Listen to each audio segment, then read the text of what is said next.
Bismillahirrahmanirrahim. Jadi Allah itu yang mengatur semuanya. Tidak ada satupun makhluk yang ada dalam kehidupan ini kecuali diatur oleh Allah. Semuanya diatur oleh Allah, baik yang kecil ataupun yang besar. Bukan hanya manusia yang diatur oleh Allah, sampai plankton yang ada di dasar samudra pun diatur oleh Allah Subhanahu wa taala. Dan semua berjalan sesuai dengan kehendaknya Allah. Saya pernah mendapati salah satu sutradara namanya James Cameron ya, yang dia sampai ke palung yang paling dalam, Mariana. Maka ketika dia berada pada kedalaman yang semacam itu, maka sesungguhnya dia melihat dan menjumpai banyak makhluk hidup yang tidak pernah dia bayangkan dia jumpai ketika dia turun ke bawah. Jadi Allah atur semuanya, bukan hanya Allah atur apa yang berjalan di atas muka bumi, bukan hanya Allah atur yang terbang di atas langit, bukan hanya Allah atur bagaimana makhluk sebesar matahari itu selalu dalam kondisi menyinari dan menghangatkan penduduk bumi, sampai plankton yang letaknya di dasar lautan berlapis-lapis kegelapan pun itu pun diatur oleh Allah dan tidak luput dari pengaturan Allah yang detail pada kehidupan ini. Makanya Nabi Yunus menjadi bukti bagaimana Nabi Yunus itu menjadi sebuah bukti Allah itu ngatur sampai yang paling dalam di bawah samudra itu Allah pun ngatur. Makanya Nabi Yunus ketika diterkam oleh ikan paus, maka dia berada pada 3 kegelapan sekaligus, kata para ahli tafsir. Kegelapan dalam perut ikan paus, kegelapan samudra yang begitu dalam semakin tidak ada cahaya yang masuk, dan yang ketiga berada pada kegelapan malam ketika samudra melewati malam.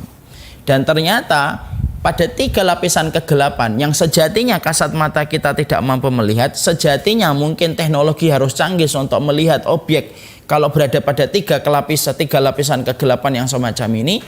Ternyata Allah tahu, dan Allah yang mengetahui bahwasanya di dalam perut ikan paus itu ada Yunus, dan ketika Allah menjumpai Yunus senantiasa berzikir untuk meminta pertolongan kepada Allah, Allah yang memberikan perintah kepada paus untuk memuntahkan paus sampai Yunus selamat ketika Allah menginginkan keselamatan bagi Nabi Yunus.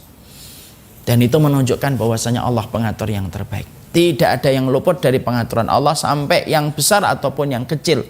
Detail semuanya itu diatur oleh Allah Subhanahu wa taala. Makanya dalam satu riwayat Tirmidzi disampaikan Nabi Yunus ini merupakan salah satu nabi yang memiliki sebuah zikir yang diridhoi oleh Allah. Zikirnya Nabi Yunus itu la ilaha illa anta subhanaka inni kuntu minadh dhalimin. Ketika Nabi Yunus selalu berzikir pada satu tempat yang biasa dijadikan Nabi Yunus untuk berzikir pada tempat itu, sampai pada satu waktu Nabi Yunus berzikir ketika beliau diterkam oleh ikan paus, para malaikat itu melaporkan kepada Allah.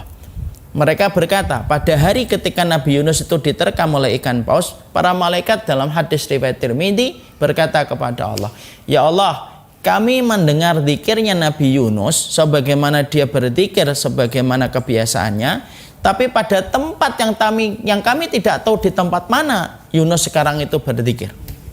Para malaikat yang ada di langit. Jadi hatta para malaikat pun tidak tahu kemana Nabi Yunus pada saat itu, karena lemahnya ilmu mereka dibandingkan ilmunya Allah. Maka barulah Allah menjawab apa yang disampaikan oleh para malaikat. Zikir yang kalian dengarkan itu adalah zikirnya Yunus di dalam perutnya ikan paus, di dalam samudra yang begitu gelap dan dalam.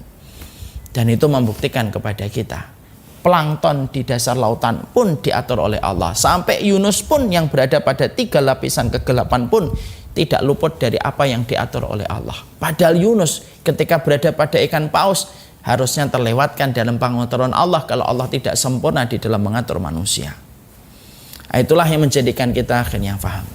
Dan inilah yang menjadikan akhirnya kita mengerti, itulah Allah, zat yang kita sembah, zat yang kita bergantung kepadanya, itu mengatur everyone, mengatur everything. Diatur semuanya itu begitu lengkap, diatur semuanya itu begitu detail. Sehingga ketika kita betul-betul mengenal ternyata Allah itu mengatur begitu detail, bukan hanya mereka yang berjalan di atas permukaan bumi, sampai manusia di dasar lautan dan samudra di dalam perutnya ikan paus pun diatur oleh Allah dan dipelihara oleh Allah bagaimana dia diselamatkan. Kalau setiap manusia itu mengenal betapa sempurnanya Allah ketika mengatur kehidupan kita, satu, kata Imam Ibnu Qayyim, kamu akan meleleh karena kamu akan jatuh cinta kepada zat yang sempurna dalam semua sifatnya. Hatimu akan meleleh Kalau kamu tahu bagaimana cara Allah itu mengatur kehidupan kita. Dan yang kedua, kata Imam Ibnu Qayyim, kalau setiap manusia itu tahu kepada siapa dia bersandar, dia tidak akan pernah kecewa dan tidak akan pernah resah dan gelisah. Subhanallahumma wa bihamdik, asyhadu an la ilaha illa anta, astaghfiruka wa atubu ilaik.